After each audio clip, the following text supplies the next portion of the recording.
Heidi Klum didn't just outlast the fashion world, she redesigned it for television. From the catwalk to the control room, she turned her name into a blueprint for empire. Between Cologne and California, she stopped being talent and became infrastructure. Fashion was her doorway, television her skyline. And every year since, she's added another floor, a show, a product, a spectacle, or a post on her Instagram. Because for Heidi, the empire doesn't end on screen. It scrolls. It's easy to forget that the empire began with rejection. In 1992, a teenage girl from Bergisch Gladbach walked onto a German TV stage. 25,000 contestants, one contract, one live broadcast. For a moment, the world clapped and then closed its doors. I mean, people would try to squeeze me into boxes and they said like, oh, you too commercial, you too happy, maybe we'll cut your hair really short, maybe you lose some weight to be thinner. And I was like, no, my hair is the way it is and I think my body is fine. And you know, I would just kind of go with what I believed in. New York didn't call back. Paris didn't care. Too commercial, too friendly, too German. The industry worshipped mystery, and Heidi smiled. Ja, wissen Sie, die Heidi Klum, ich kenne sie nicht. Auch Claudia, ihr kennt die auch nicht. Die war nie in Paris, die kennen wir nicht. While others strutted through Milan and Paris, she shot catalogs in Hamburg, lingerie in Miami. It wasn't prestige, but it was momentum. What happens when you're told you don't belong and decide to build your own place instead? Work became her first superpower. Didn't it happen quickly for you? Didn't it, when you came to the States, didn't Not things really. strike right away? No. I did a lot of catalogs in the beginning and I went to so many castings after castings after castings. And Before there were wings, there was a swimsuit. In 1998 came the Sports Illustrated cover, not just a photo, but a national debut. The magazine reached more homes than Vogue and Elle combined. And that issue turned Heidi from a name into a face America recognized. This is it, this is the cover, this is the cover. And Robert is like, this is the cover, this is the cover. Meanwhile, I'm thinking, they probably say that to every girl, this is not the cover. And so, you know, I took it as that. But then it did make the cover. The cover led to talk shows, late-night interviews, product endorsements. A model not introduced through art, but through scale. And scale would become her favorite medium. A year later came Victoria's Secret. In 1999, she walked the show. By 2000, she wore the wings. I really wanted it. She didn't fit the brand, she helped define it. For nearly a decade, she stood at its center, hosting events, leading campaigns, even accepting awards on behalf of the company. The smiling face that turned lingerie into pop culture. While other models disappeared into glamour, Heidi made the spectacle feel human. Her confidence wasn't aloof, it was contagious. Millions watched not because of fantasy, but because she looked like someone enjoying her own success. We should have fun with what we're doing. I always loved, you know, being in front of the camera and like hamming it up. By the early 2000s, Heidi Klum understood something most models never learn. Exposure fades, structure lasts. She stepped into a quiet development meeting for a fashion competition show. She wasn't there to be framed in the shot. She was there to ask how the frame was built. What began as a small pitch turned into Project Runway, a series nobody expected to work.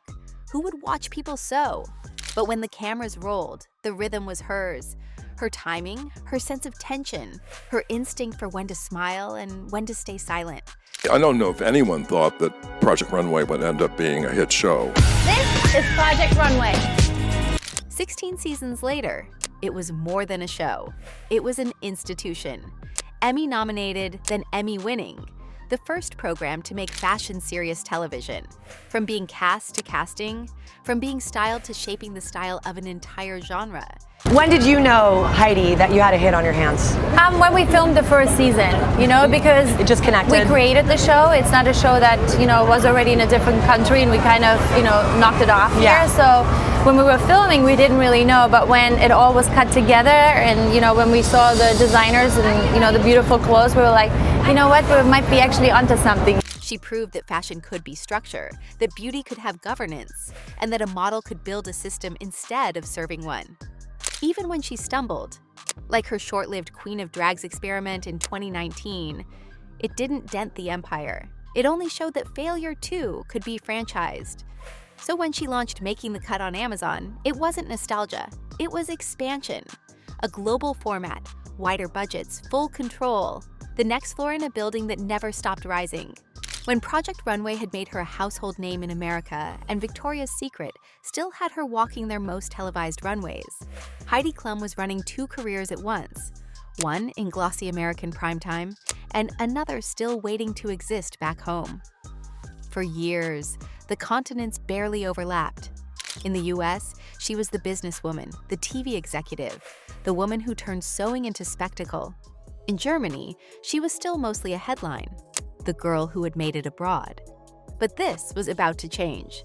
That same year, she built a new format, Germany's next Topmodel, still walking for Victoria's Secret, still fronting campaigns, still keeping her network deep inside the fashion world. She stepped back onto television, this time in German. What began as an adaptation became an empire of its own. 2 decades later, the show still carries her name, her tone, her tempo. She doesn't just host, she adjudicates culture. Every year, millions tune in across Germany, Austria, and Switzerland. A generation has grown up watching her decide who gets seen and who fades. Behind the glitter and confessionals lies something rarer, continuity. While other talent shows vanished, hers became infrastructure, a seasonal reminder that Heidi Klum is not only a product of fashion, she's its regulator. When viewers debate her choices, they validate her control. When tabloids call her format toxic, the ratings climb. Germany's next Topmodel isn't a show anymore, it's a jurisdiction, and Heidi remains both judge and law.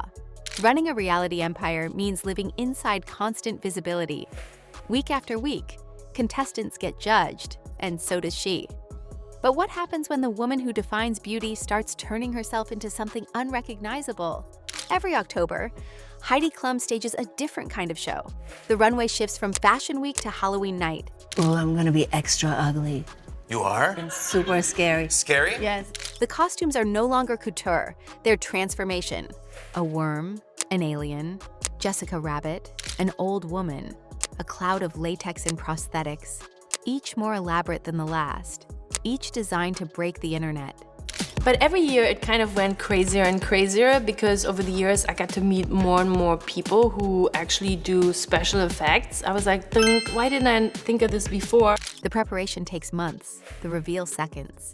She calls it fun, but it's choreography, the same precision that runs her shows now executed on her own body. I love to make a performance and I love to have like a fun entrance. So I had about 10-15 dancers and it took me, I don't know how many weekends of lessons with them to teach me the dance, because I was like, okay, if I do the Thriller dance, I have to like really know how to do it. And then I just ripped my shirt off and I had this big breastplate, you know, mine were all like tied back and squished. On Instagram, the metamorphosis plays out in real time. Teasers, makeup labs, sneak peeks, backstage chaos, the final reveal streaming across millions of phones. Halloween is no longer a party. It's a campaign. So the first one I have here, which was actually my very, very first Halloween party. Why disappear when you can reappear as someone new every year? She turns excess into authorship. She reminds the world that performance can still be power, and that even behind layers of costume, the most visible woman in fashion never really hides. She has never been scandal-free. She has simply mastered scandal as an instrument. Flavio Briatore, the older billionaire, the brief affair, the pregnancy, and the breakup that made her single before her daughter was even born. Then Seal, the husband, the music, the vows renewed each year on a beach. 3 children together, plus Lainey, adopted, protected. When the marriage ended in 2014, she didn't dramatize it. She shifted tone. Next came The Bodyguard, then art dealer Vito Schnabel. Short chapters, long echoes. And finally Tom Cowlitz, half her age, twice her energy, public by design. Together they turned affection into audience. What used to be tabloid content became collaboration. On Instagram and TikTok, their life plays like a series. Seasonal drops of romance, love as luxury, intimacy as algorithm. She doesn't fight the gaze, she feeds it. Every frame under control, every story calibrated. Who owns desire when it's this well directed? She turned gossip into governance, because in the empire of Heidi Klum, even emotion has production value. A single stage big enough for all versions to coexist. Instagram isn't her diary, it's her mirror. Her daily rehearsal in public? Every post looks accidental. The laugh, the blur, the tilted frame. But nothing about Heidi Klum ever is. Scroll her feed and you find a living archive. The American host and the German icon merge through one feed, one language of imagery. Victoria's Secret flashbacks, GNTM trailers, America's Got Talent clips, family mornings in Malibu. A carousel of everything she wants remembered. Her followers get a front row seat to the empire, not behind the curtain, but exactly where she wants them. Maybe she isn't faking anything at all. What if the charm really is natural? That effortless talk, the warmth, the quick jokes, people around her say it feels real. Maybe that's why the biggest names in fashion, television, and business still pick up the phone when Heidi calls. She lives on connection, personal, professional, emotional. That's why America's Got Talent fits her perfectly. A place where charisma meets precision, where being real and being ready are the same thing. It's that mix of instinct and intellect, of friendliness and focus, that keeps her empire alive, one post at a time. She turned hosting into ownership. From Project Runway to Germany's Next Topmodel to America's Got Talent, every show carries her rhythm, her name, her reach. The brand followed: fragrance, lingerie, jewelry, furniture, fashion, each stamped with her initials, each built on her face. From perfumes in department stores to fashion lines in supermarkets, she blurred the border between prestige and accessibility. You could buy her face, but you were also buying a feeling that you too could be a version of her. Even her family became part of the narrative. Never exposed, always framed with care. On Instagram, you sometimes catch a glimpse of her real calm.